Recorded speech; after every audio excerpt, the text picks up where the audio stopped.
Should you buy a pre-construction home or a resale home here in Ottawa? What's the difference and what are the pros and cons of each? Stick around.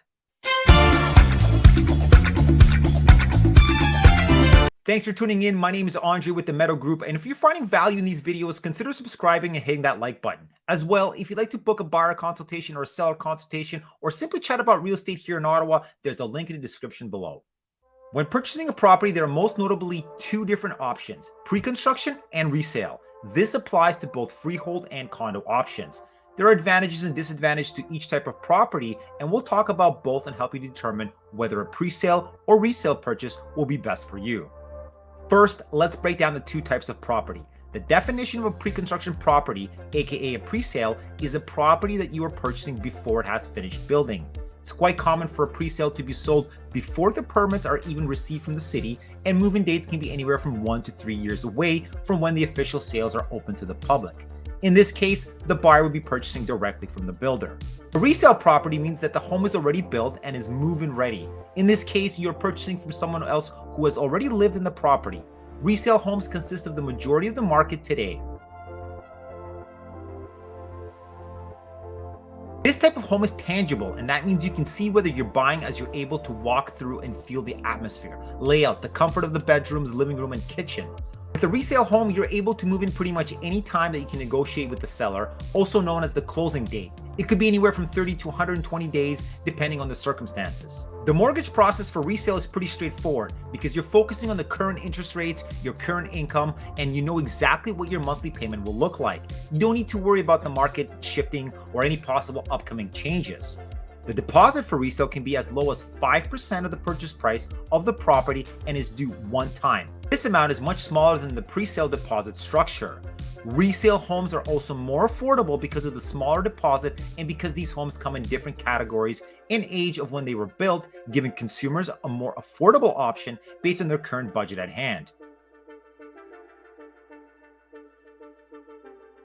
Since resale homes aren't brand new, and if the unit has been lived in for many years, you might need to set aside money for renovations for big ticket items, such as the roof, furnace, AC, and other items. Also, prices aren't fixed in today's market, and that means there's the possibility you can end up in a bidding war and go over the asking price. It might also take you several attempts at a bidding war before you're able to secure something, as you're up against other competition, and that includes buyers who are pre-approved at a higher amount.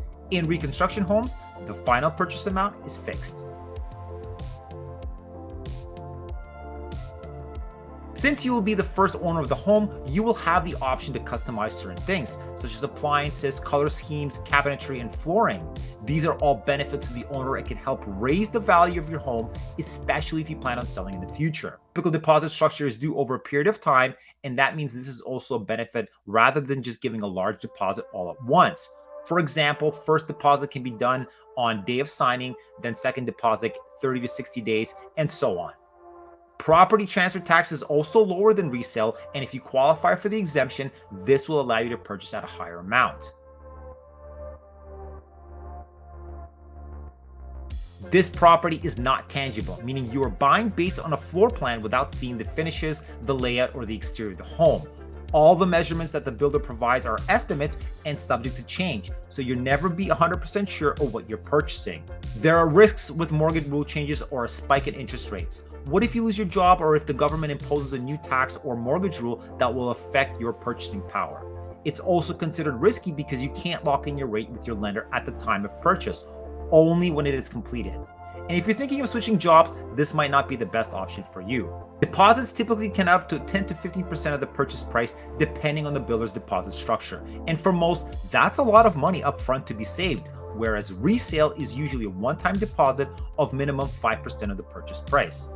Unlike resale, a pre-construction is subject to GST unless you're eligible for a rebate, but that's for a certain budget only.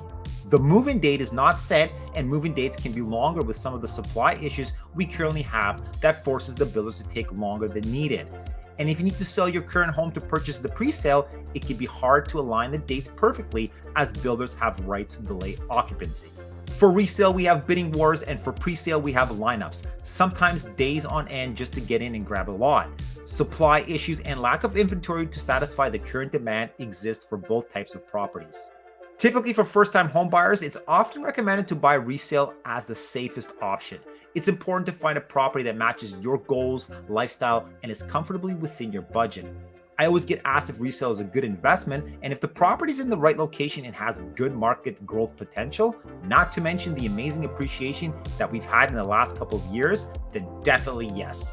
But ultimately, it's going to come down to your budget and what you can afford. Speak to your realtor today to find out specifically what's available for both options. I always recommend to compare both to get a clear understanding of the differences and then go from there.